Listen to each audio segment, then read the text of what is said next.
Why does behavioral economics lead to suboptimal asset allocation? Imagine making investment choices based on feelings rather than facts. That's what behavioral economics reveals about how people often decide on their investments.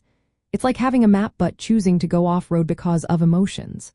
When it comes to building a portfolio, understanding these human tendencies is key. Asset allocation involves spreading investments across stocks, bonds, cash, real estate, and other assets to balance risk and reward. It's a vital part of managing your investments over time. Traditional finance assumes investors are logical, always making decisions based on facts and long-term goals. But behavioral economics shows us that human psychology often gets in the way. Our minds are influenced by biases and emotions that lead us away from rational choices. One common bias is loss aversion. People feel losses more intensely than gains of the same size. So, during a market downturn, investors tend to sell off assets quickly to avoid further losses. This can disrupt a well-planned asset mix.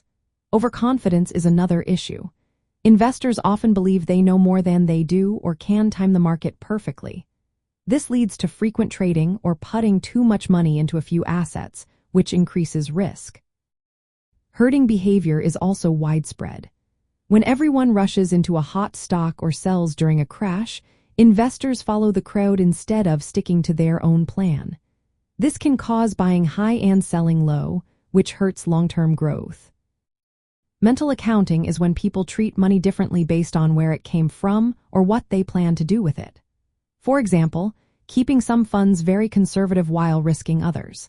This can distort a balanced approach to investing.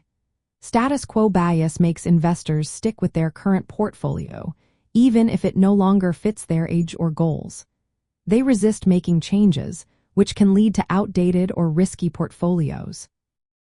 Anchoring is when investors fixate on past prices or returns.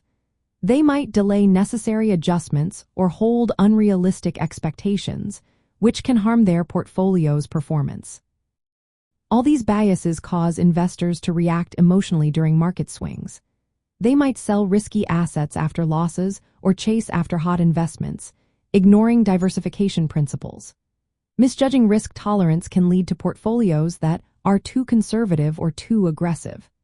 Over time, failure to rebalance can cause portfolios to drift away from their original goals, especially as retirement nears. Knowing about these tendencies helps investors avoid common mistakes like panic selling or overtrading. Using tools like target date funds or life cycle funds can automate asset allocation adjustments based on age and goals. Setting clear investment goals and reviewing portfolios regularly can help maintain discipline. Seeking advice from professionals or following rules-based strategies can keep portfolios diversified and aligned with risk tolerance. Recognizing how emotions influence decisions encourages focusing on long-term plans instead of reacting to short-term market noise. In short, behavioral economics explains why many investors make choices that aren't best for their portfolios. By understanding these psychological influences, adults can build better investment plans and create portfolios that are more likely to meet their financial goals.